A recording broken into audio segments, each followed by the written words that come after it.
Nuur bin Mujaahid bin Cali bin Cabdullaahi oo loo yaqaana Nuur bin Mujaahid waxa uu ahaa ninkii dhismihii shangeesoodka ahaa ku wareejiyey magaalada Harar ee dalka Itoobiya. Waxa uu dhashay qowmiyadda Soomaalida, waxa uuna sidoo kaleeta ka mid ahaa halgamayaashii soo maray qaaradda ee weliba ka qayb qaatay faafidii diinta Islaamka. Hogaamiyahan Soomaaliyeed ayaa waxa uu ahaa mid ay ka baqayaan dhammaan kiristaankii diinta Islaamka ka soo horjeeday ee ku dhaqnaa Geeska Afrika, gaar ahaan dalka Itoobiya.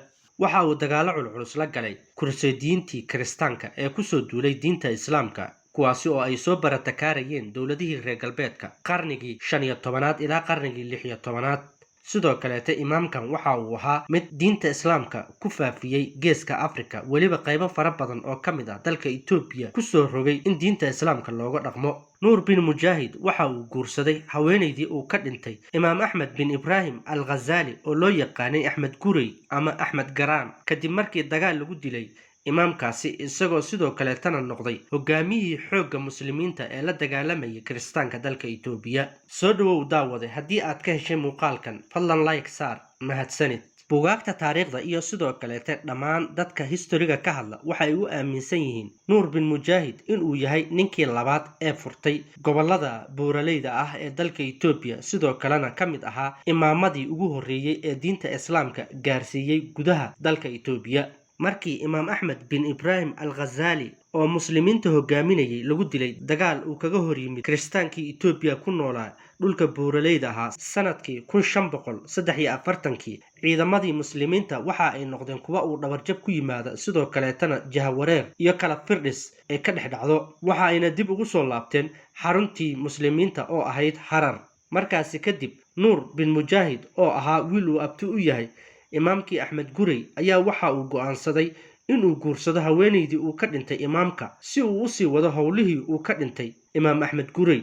haweeneyda uu ka dhintay Axmed Gurey ayaa waxaa la dhihi jiray Bati Dilwambara, waxa ayna ahayd gabadhii uu dhalay guddoomiyihii magaalada Harar, sidoo kaleetana markii dambe xukumayay Zaylac. waxa ayna ahayd mid u dhaxday Imaam Axmed Gurey tan iyo intii uu ka dhimanayay. aynu dib ugu soo laabanee Nuur bin Mujaahid waxa uu sidoo kaleeta gacanta ku dhigay hogaankii muslimiinta, isagoo abaabulay dhammaan ciidamadii kala daatay, weliba dib u soo celiyey ciidamadii hore ee Imaam Axmed bin Ibraahim uu shaqada ka saaray xilligii muslimiinta guulaha waaweyn ay gaareen kadib. waxa uuna dib ugu soo celiyey ciidamadii, isagoo amray in dhammaantood ay hub ka qaadaan si ay u difaacaan diinta Islaamka una gaarsiiyaan hadafkii uu ka lahaa Imaam Axmed Gurey inuu diinta gaarsiiyo. sidoo kaleeta waxa uu amray dhammaan dadkii deegaanka Harar ku noolaa in laga wada qayb qaato in magaalada la difaaco, xilligaasi oo weeraro culus ay ugu imaanayeen kiristaankii dalka Itoobiya iyo sidoo kaleeta Oromo isu soo bahaystay. magaalada ayaa waxa ay ahayd mid dhowr jiho looga yimid, ayadoo weliba qarka u saarnayd in la qabsado lana baabi'iyo dhammaan dadka ku nool magaaladaasi. intii dhismaha derbiga la waday ayaa Nuur bin Mujaahid isagana waxa uu dhanka kaleeta u ambabaxay inuu jihaadkii sii wado, isagoo muddo 1 sano ah oo intii u dhaxaysay 1554 ilaa 1555 ku maqnaa jihaad uu la gelayay kiristaankii dalka Itoobiya. dagaaladaasna waxa ay ka kala dhaceen magaalooyinka kala ah Baalle iyo Hadiya. Nuur bin Mujaahid ayaa sidoo kaleeta waxa uu weerar ku qaaday Fataqaar oo ahayd meeshii uu kula dagaalamay boqorkii weynaa ee dalka Itoobiya xukumayay ee la dhihi jiray Galawdiwos, waxa uuna ku dilay isla dagaalkaasi.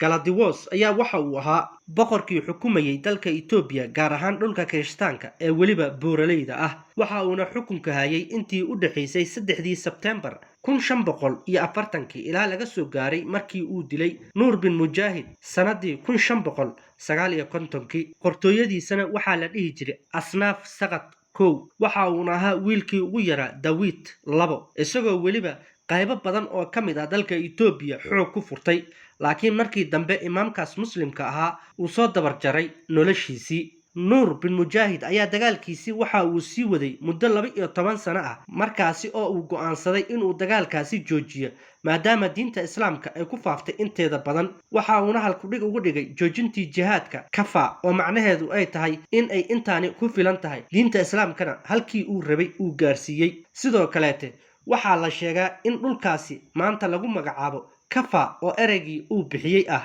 Imaam Nuur bin Mujaahid. waxyaabaha taariikhyahanada ay ka sheegaan ayaa waxa ay tahay intuu xilka hayay in magaalada Harar isqabqabsi weyn uu ka dhacay, laakiin markii dambe isaga uu xaliyay. Sidoo kale waxaa la sheegaa intuu talada hayay in Oromo ay dagaalo culculus ku soo qaadeen magaalada Harar ayagoo damacsanaa in Harar ay ka baabi'iyaan dhammaan qowmiyadda Soomaalida ah iyo dadka diinta Islaamka ku abtirsada. Imaamka ayaa waxa uu go'aan ku gaaray markii uu arkay in laga xoog badan yahay Oromadana ay aad uga tiro badan tahay dadka isaga uu haysto iyo dagaalyahanadiisa. Waxa uu go'aansaday in darbi weyn uu ku wareejiyo magaalada Harar oo dhan, magaaladana uu u yeelo 5 albaab oo laga soo galo, kaasi oo ay fududahay inay difaacaan ciidamadiisa. Wixii intaasi ka dambeeyayna waxaa la sheegaa in dadkii deegaankaasi ay ku guuleysteen inay iska dhiciyaan Oromadii weerarka ku soo qaadaysay. waxaa ku caawiyay in la dhiso derbigaasi 2 ugaas oo kala ahaa ugaas Abaadir iyo sidoo kaleeta ugaas Cali. Laakiin nasiib xumo sanadii 1567 ayay Oromadii dib u soo rogaal celiyeen ayagoo magaalada xisaar geliyay ama go'doon geliyay.